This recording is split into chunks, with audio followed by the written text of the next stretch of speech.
So, I'm here to let you guys know all about this series. Basically, it follows this boy named Neil Jostin who has been on the run from his crime father for about 8 years now. So we meet Neil when he is in his senior year of high school, and Neil has been playing on his high school's Exy team, and Exy is the fictional sport that is kind of at the center of this story. Neil absolutely loves Exy. It's the one thing that he feels is his, because since he's on the run and constantly changing his name and not really having any solid relationships, this is the one thing that he has that is his and only his, and he loves it. So he is approached by Coach David Wymack, who coaches the Palmetto State Foxes, which is a college league Exy team. And this team brings on kids who come from troubled backgrounds and just bad, dark past.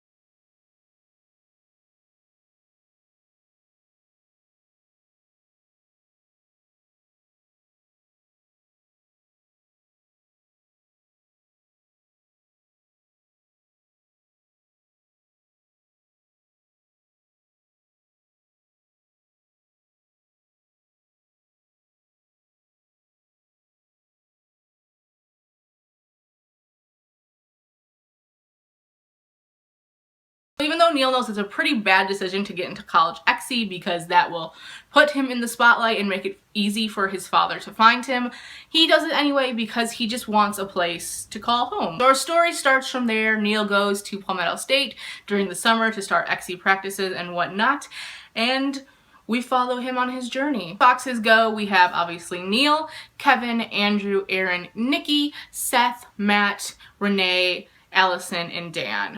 The group kind of splits up between Andrew's people and Dan's people. Dan is like an upperclassman, so her and the upperclassmen are kind of, you know, a group, and then Andrew, Kevin, Aaron, Nikki are kind of all in a group, and Neil is just being thrown in the middle of that. And because all these people come from really just hard pasts, they have a lot of issues that they need to deal with in order to become, you know, the best team that they can. They're kind of not that great when it comes to Exy teams, and when Neil gets there, they just have a lot of problems that they need to be worked out, and Neil kind of starts helping them do that. What I really just loved about these characters was, even though that they would get into fights a lot, both physical and verbal, but they really come together as a family. It does have its flaws. The negative is that some of the things in this are kind of unrealistic when it gets to the dramatic crime lordy stuff with Neil and his father, and we throw in this Japanese crime lord family, and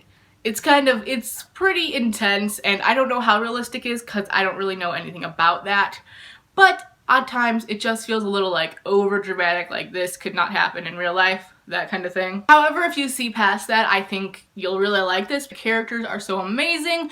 The plot is dramatic, but it makes for really good action, especially in the later books of the series. The characters and the story and the heart is what makes it so incredibly good. Another thing I found really different from most books is that the first book has absolutely no romantic plot whatsoever.